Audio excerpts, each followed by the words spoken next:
I'm Korean teacher Hyunok-jang. And I'm Gerhard. I'm learning Korean.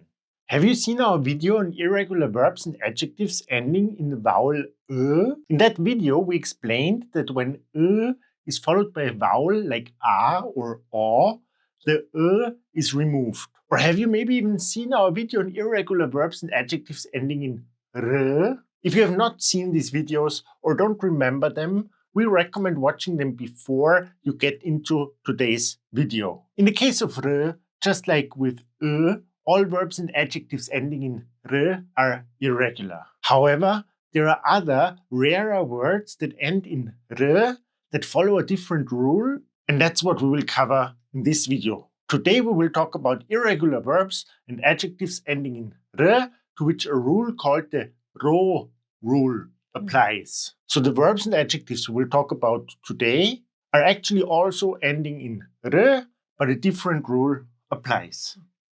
That means there are three sets of rules. There are r words where the rules from the video applies. There are r words where the rule from the r video applies. And there are r words where the so-called ro rule, which we will learn now, applies. There are usually other words that substitute these ro rule words that mean the same thing and are used more often. The exceptions with the ro rule are also more for advanced learners, but we learn them anyway because with this rule, the topic of irregular verbs and adjectives is complete with the 9 videos for irregular verbs and adjectives that are in this playlist. Now, how do you know which rule applies? Well, we don't need to memorize which r words are irregular, since they all are. We do need to know which specific rule applies to each r verb and adjective. Now, what's the ro rule? The rule is actually simple. Let us show you. Here is the rule. When r meets o in these irregular verbs and adjectives, o becomes ro. Let's take a look at the verb 이르다. 이르다. 이르다. 이르다 means to reach or to arrive. Now, also you might think this word is used often due to its meaning. There is another word with the same meaning that's used more frequently. Just as, for example, the word arrive in English is more often used than to reach. Now let's conjugate 이르다 into the present tense. So 이르다, the last vowel is not not a, not o. So we add 어요. 어요. 이르어요. So 이르어요. But remember the rule? The rule says that o is replaced by ro.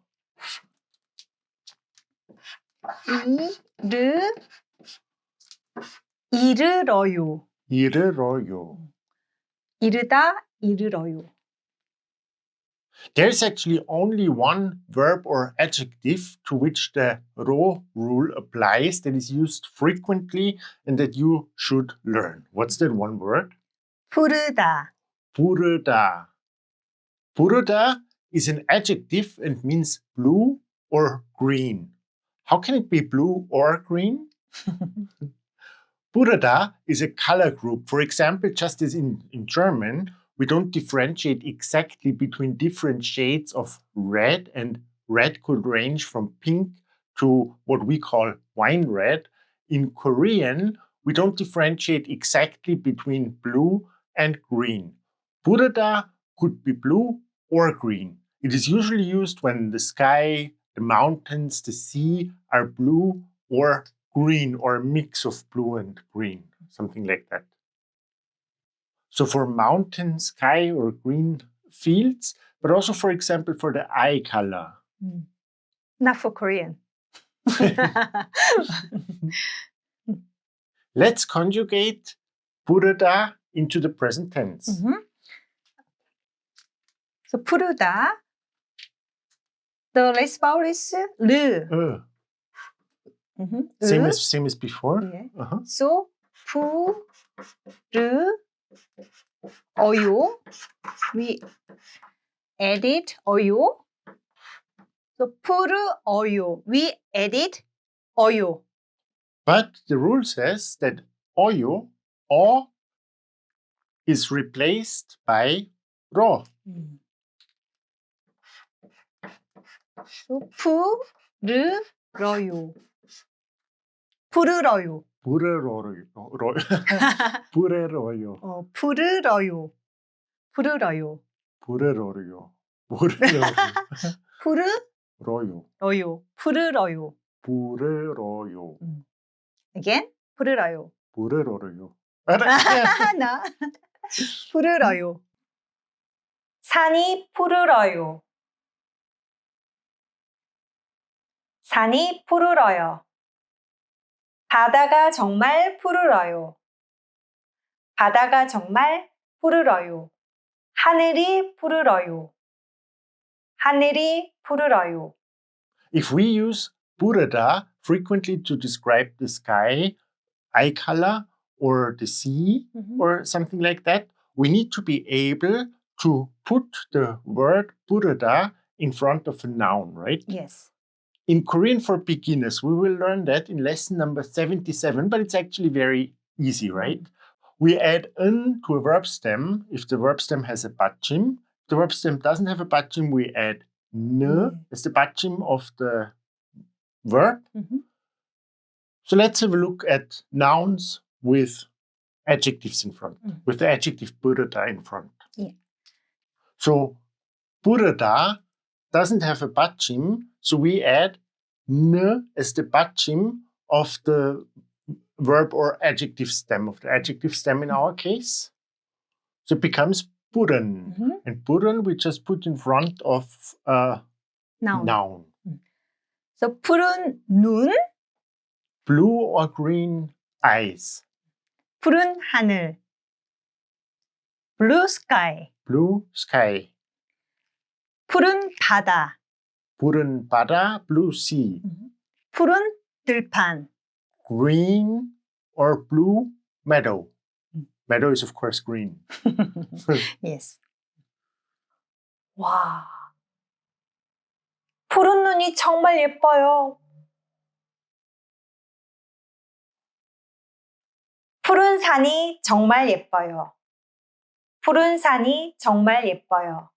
푸른 하늘이 예뻐요. 푸른 하늘이 예뻐요. 푸르다, 푸르러요, 푸르렀어요, 푸르고, 푸르러서, 푸른, 푸를 거예요. As mentioned, there are only very few words where the ro rule applies and they are rarely used. Most of the time, other words with the same meaning are used more frequently. These exceptions are more for advanced learners, but we learn them to comprehensively cover the topic of irregular verbs and adjectives on this channel. With this video, the playlist for irregular verbs and adjectives is complete. There are 4 videos that you will have to learn sooner or later to be able to conjugate all the verbs and adjectives into different grammar subjects, topics, endings. Yes? Yes. Don't forget to watch our previous videos to better understand the differences. We hope this lesson helps you improve your Korean even more. Thank you for watching and see you next time. Bye-bye. Bye-bye.